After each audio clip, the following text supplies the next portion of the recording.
unlimited potential mean to you, Vernon? Really, it means this. You need to know who you are. And once you know who you are, then you can go ahead and be greatness for someone else. But first, I'm going to challenge you to be greatness for yourself and to live out the greatness that is already inside of you. You don't need to go find greatness in someone else. You don't need to go find greatness in some other place. The greatness is already in you, but do you know what that greatness is? Unlocking unlimited potential means be unapologetically you. And when you're doing that and you're authentic in what you're doing, you're able to reach your full potential. It means asking what you aspire to be, and then taking the risks that you need and steps you need to reach that intent. Believing in yourself when you have fear, and continuing on anyways.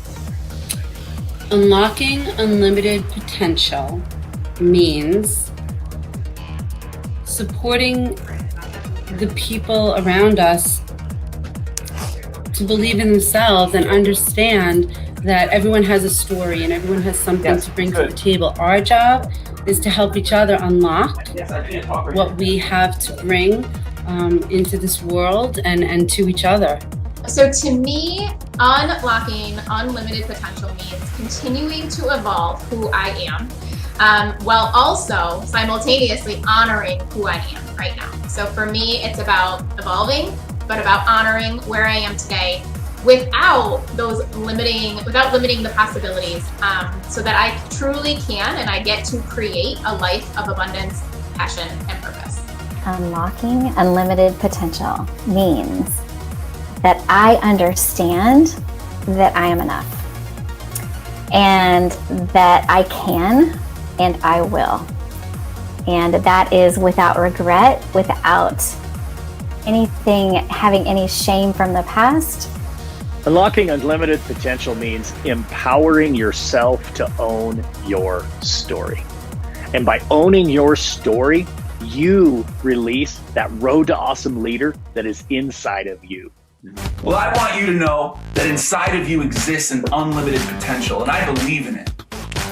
And one reason that I believe in it is because inside of us is a potential that once we learn how to control it and harness it and live it with passion, that we'll be able to spread it through our schools and our classrooms and through our communities and into our world like wildfire. Join me on the journey as we explore together unlocking unlimited potential. And I can't wait to be on this journey with you.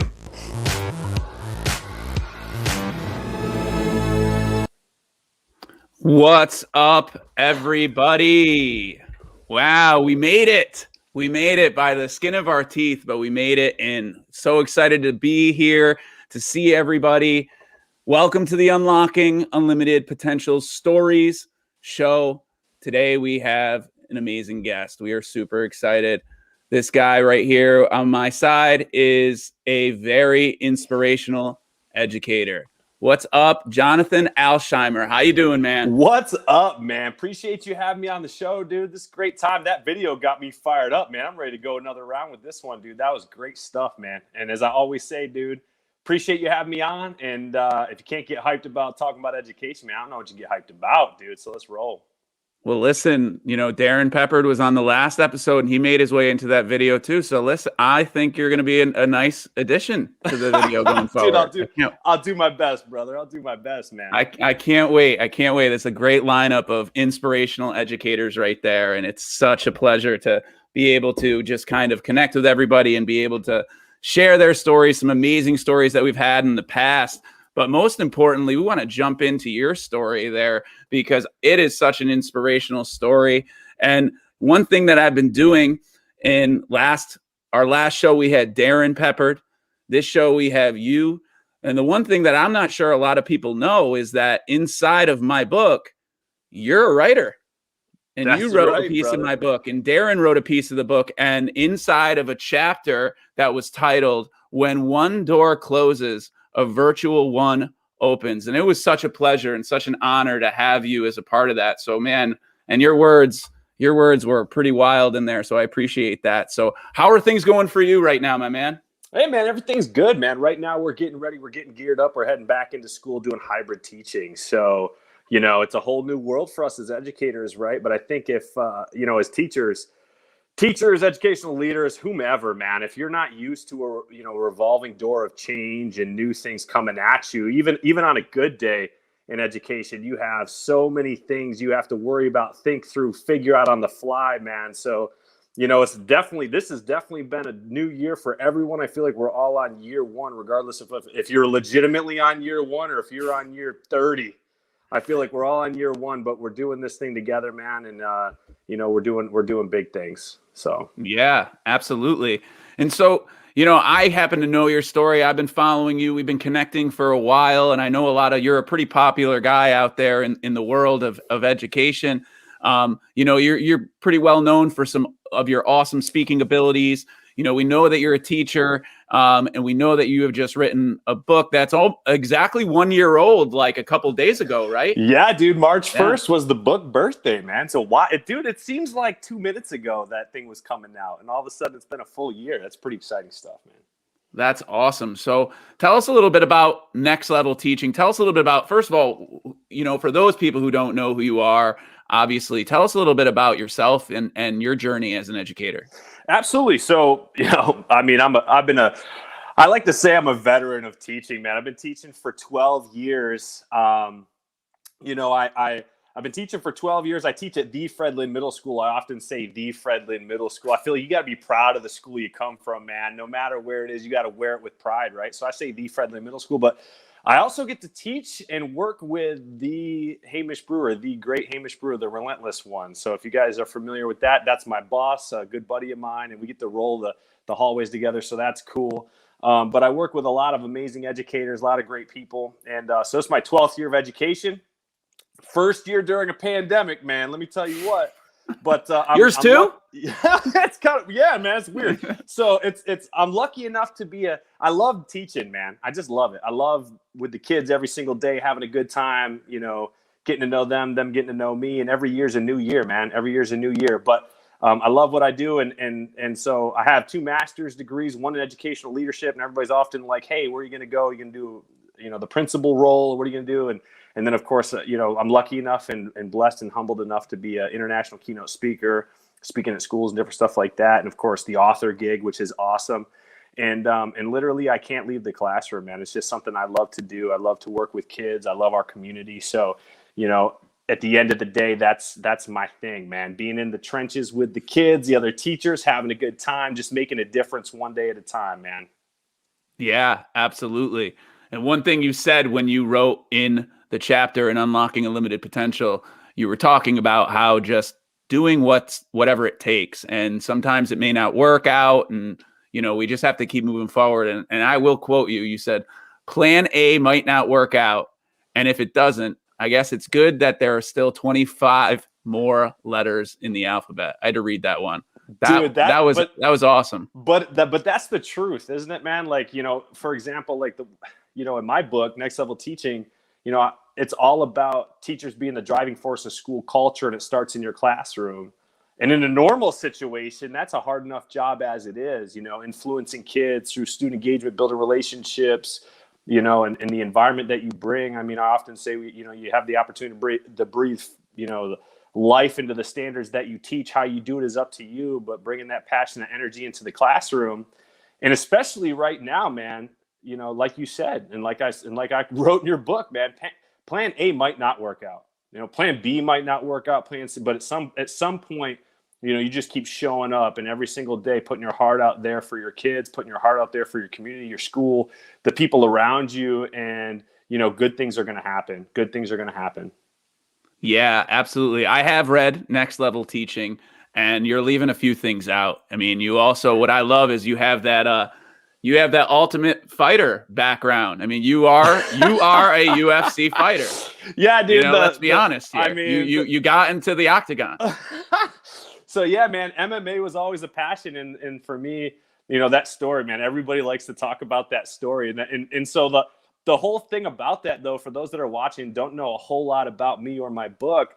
you know, I write in the book a whole lot of things, like whether you're talking about your personal life or your professional life, like why not, dude? Why not go for it? Why not take a chance? You know, we often sit back and we go, man, this isn't going to work out. I'm going to hear the word no, or this plan's not going to work out, or, you know, why try that? But for me, it's like with your students and stuff, you know, you can't sit there and say, reach for the stars or go for it if you're not actually doing it.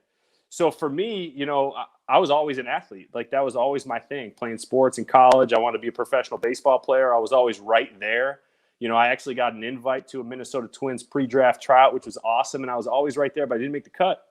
And so when I got older, man, everybody else was like, I'm not into competing anymore. And for me, like that fire doesn't stop. And it's probably why that fire continues into my classroom, man. I'm just always a competitor. I always want to compete in everything, man. Well, who could tie their shoelaces faster? You know what I mean? So I had a love of MMA, always watched the UFC, and, you know, I love training. And of course, you know, my wife was gracious enough to say, you could do this one time, because I always had a dream to try it out, you know, and likewise to kind of throw this story out there. You know, I talked my way from being like the low man on the totem pole to main event title fight, sponsors, you know, everybody was there to watch the final fight. A bunch of people from my school came. Hamish was there, you know, cheering me on and stuff. And, you know, just, I actually lost the fight itself. It was close.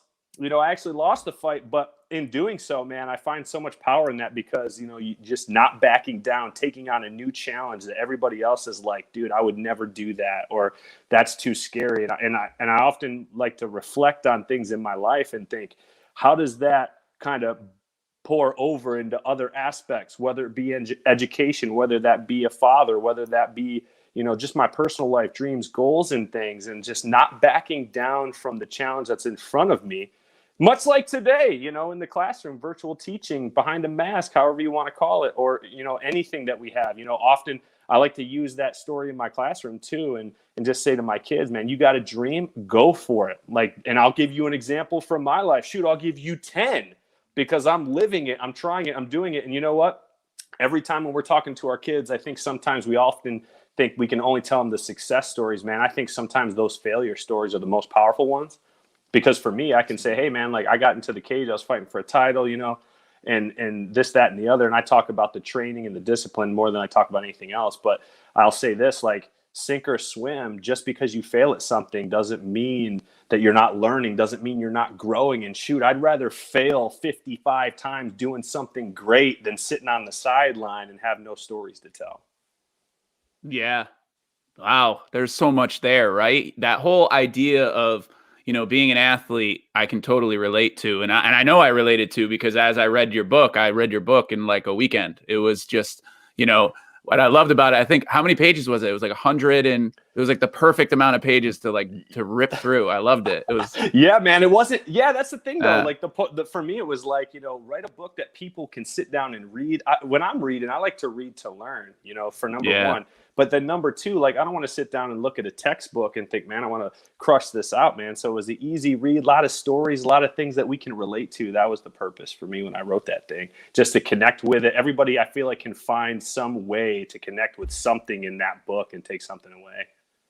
Yeah, absolutely. I can totally agree with that. And I think what is most important, and what I really pulled away, is just the passion, right? How important it is to have that passion, because without it, there's no engine, there's no driving force. And I think that's what I heard in your writing the first time I read it. And, you know, I remember we reached out and we connected, and all of a sudden we're like, boom, it was like we had so much of this idea of like, let's just go. And I love that. And honestly, what was really interesting to me was kind of like at the beginning for me of all this career of starting this whole avenue of my career, was that you were a teacher in the classroom. And a lot of the people who are in this kind of this edupreneurship area are someone who came from leading, who is a leader, but there's so much to be said about teacher leaders, right? And so, you know, I think that's what I love about your story, is how it talks about, you know, the importance of our teacher leaders in our school.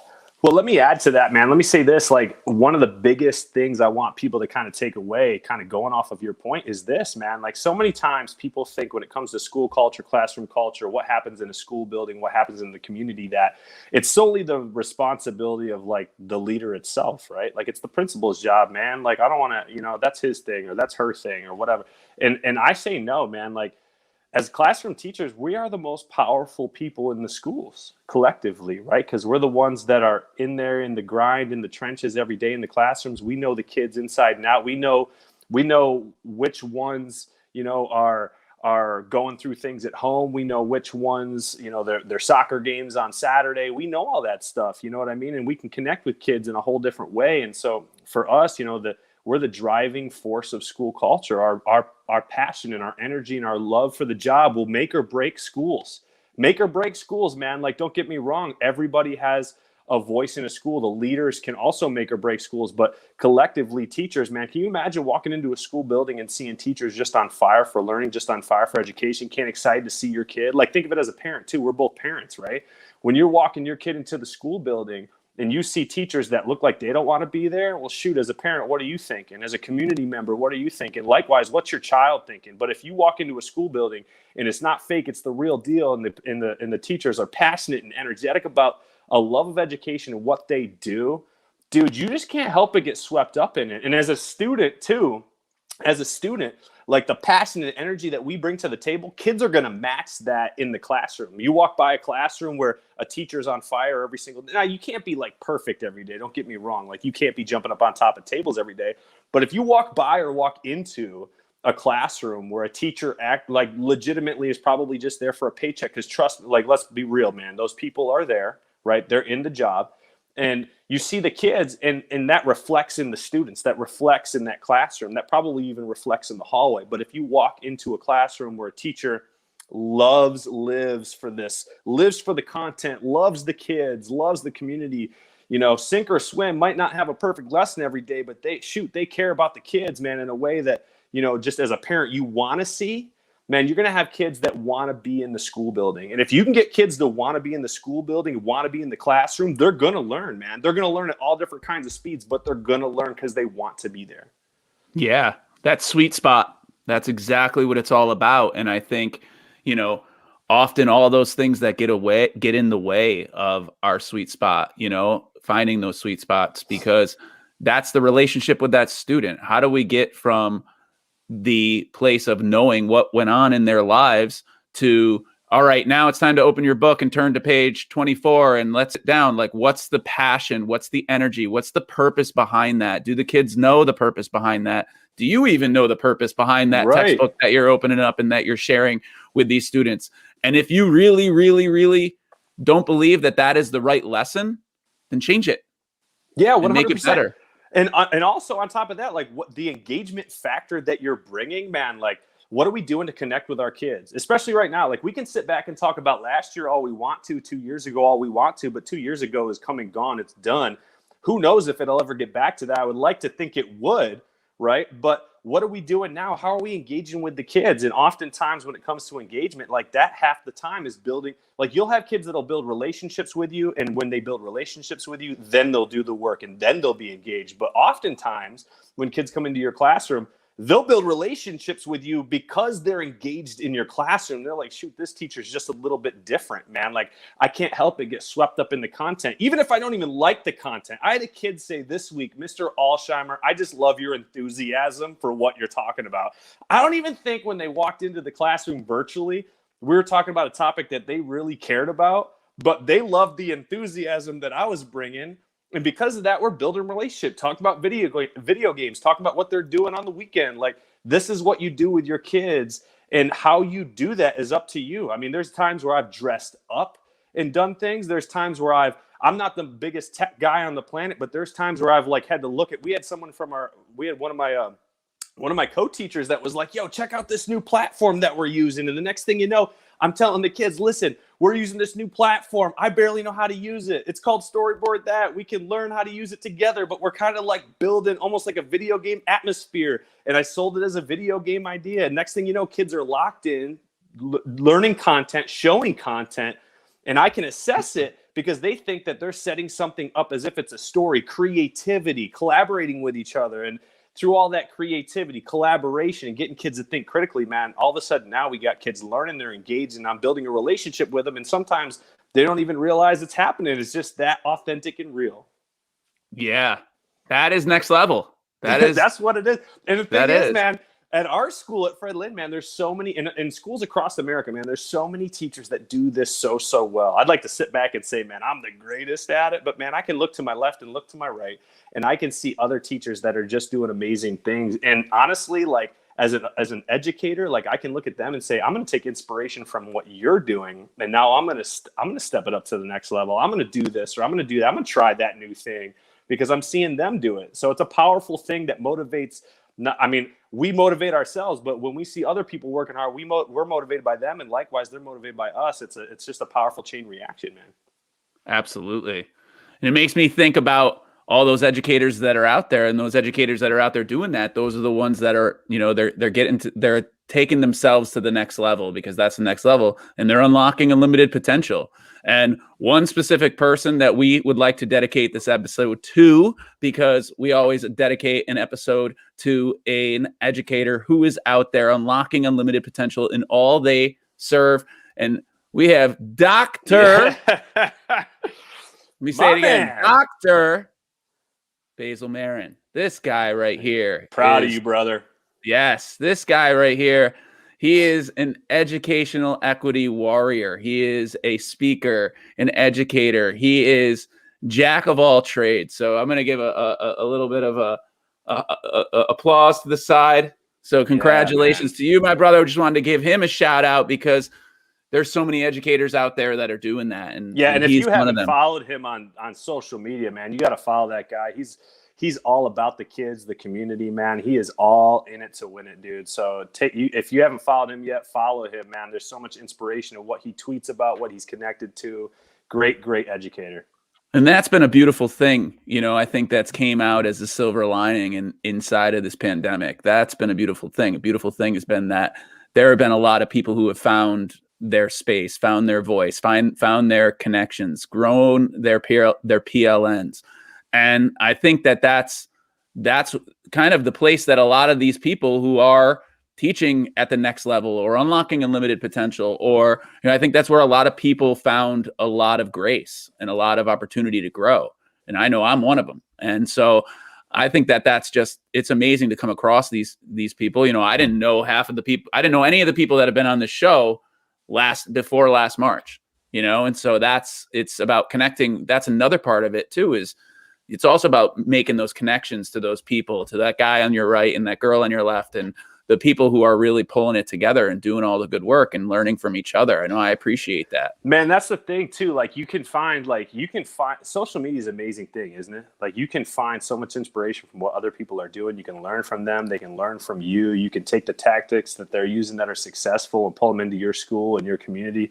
Then you can do, and the same thing too, like you get to share out. Like I'm always a big advocate of sharing what's going on social media, because like people can see, the community can see what good things are happening, man. We've had so many good things happen at Fred Lynn Middle School where, I got to say this, I got to shout out my good friend Thomas Annunziata connecting with the J.J. Watt Foundation. We had another teacher that had a connection with an Olympic medalist. We had our soccer program won a championship, and all of a sudden somebody brought in a rapper, and we had like a big concert to celebrate our soccer team. And it's like, these things need to be celebrated, the way we're promoting our kids and showing our kids we love them and care about them, and we're proud of the success that they're making. And it's good that people are sharing and finding their, like you said, finding their voice in their space, because then they can share these things out, man. Because in the world of education, man, a lot of times in the media, we only hear the bad things. What about the good things? What about all the amazing things that people are doing in the classrooms? And that's a powerful tool to show that. Yeah, 100%. So, Jonathan, this has been excellent. It's always great to get you on here. It's good to connect with you. I know you've been a little bit busy. You guys have been moving and shaking and a lot going on in the home life, but congratulations on all that. But so what's next for you? Now that you're 1 Honestly, year past your book, what's next for Jonathan? That's a great Alsheimer? question, man. Honestly, I'm working on book number 2.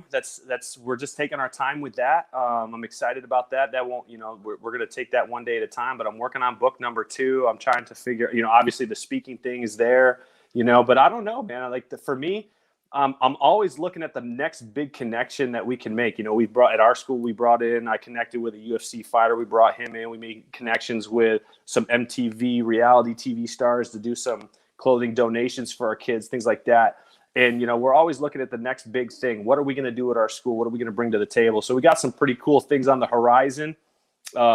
Stay tuned to what we're doing at our school. It's going to be all over social media, I'm sure, in the next year and things like that. But, for me, it's about being in the classroom, man. I'm not, when I say, when that question gets asked, and it gets asked often, what's next for me, it's just making that next connection with the kid, making that next great lesson plan. I'm not leaving the classroom. I'm here for the kids. And although the speaking in the book thing, sorry, I'm moving my screen a little bit, is there, it's all about the classroom for me. So. And that's where they need you right now, brother. That's right. I'm a teacher at heart, man. That is a great place to be. There's nothing wrong with that place. That's awesome. That is appreciated. So, all right. So it's time for the $1 million question. Let's go. Unlocking unlimited potential. What does it mean to you? Dude, great question. For me, it's pretty simple. It's about unleashing the beast, man.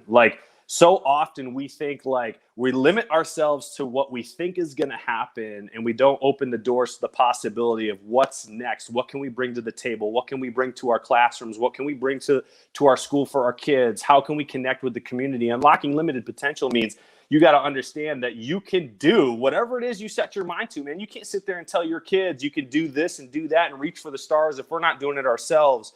And it's literally just legitimately unlocking the beast and going after whatever it is that you want, whether it's something for your classroom, something for your personal life, if it's connecting with somebody and bringing them into your school, if it's making a connection and trying to bring something from the community into your school to make something better for your kids, it's there. Go after it. Stop saying why. Why is great for questions of things that need to be changed, but when it comes to our personal life, our professional life, why not take a chance? Why not go for broke? The worst you're going to get to no. And you know what? I always say this, man, 99 no's and a yes is still a yes. And oftentimes that one yes can make a tremendous impact on the lives of the kids that you teach and the community that you serve. There's 47 microphones that just got dropped on the floor across the world. It was amazing. That was the moment. That was excellent. Yeah. Whatever it takes and whatever you can do to empower yourself and empower others. We rise by lifting up others, for sure. And I appreciate that. So, Jonathan, how can people follow you if they don't follow you, keep in touch with you? What do you recommend? Yeah, man, it's pretty simple, dude. Hit me up on social media at Mr. Alsheimer, Instagram and Twitter. Reach out, connect. I love to connect with good people, learn from good people, and share different things we're doing in our classrooms and things, and answer questions. And I get to ask questions. So yeah, man, at Mr. Alsheimer, Instagram and Twitter. That is awesome. Well, listen, we still have a great day happening. Don't forget to catch your fastest half hour tonight at 8 p.m. The Empower Half Hour with Dr. Frank Redneski, Dr. Darren Peppard, and Bradley Skinner. They are going to have a great show. So make sure you catch that over live on all the social media platforms. The Codebreaker Lounge at 10 a.m. on Friday is open for business. It is an awesome space to connect. Highly recommend you join us. And in addition to that, if you haven't heard already, Darren Peppard and I, you can see the information below on the ticker. Darren Peppard and I, we have created a awesome opportunity for you to inspire, grow, connect, and launch through Unlocking Unlimited Potential on the Road to Awesome. That is a free event. You can sign up, head over to my website, brandonbeckedu.com, and you can check that out. Jonathan, as always, you have lit so many fires. It's like a bonfire in here, dude. I appreciate you joining me. I'm glad we were able to do this. I'm glad you found some time in your busy schedule, and I really appreciate it. So I want to just say thank you for being here. Thank you for being you, and thank you for bringing the passion to the education that you're bringing, because we need more teachers like you out there. We need more educators like you out there that are continuing to unlock unlimited potential in all whom they serve, and that are continuing to educate with passion. Thank you so much, brother. I appreciate you. Appreciate it, man. Thanks for having me on. All right, everybody, have a great night.